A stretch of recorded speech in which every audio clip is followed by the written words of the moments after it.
So I just got this new microwave, and well, it's a compact microwave, as you can see here. See?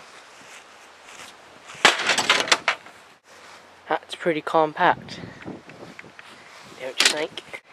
Yeah, that's what happens if you leave me alone with the sledgehammer and the microwave for a little bit. I make a compact microwave.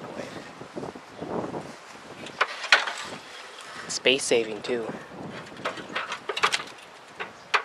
Not much to it. Catch you later.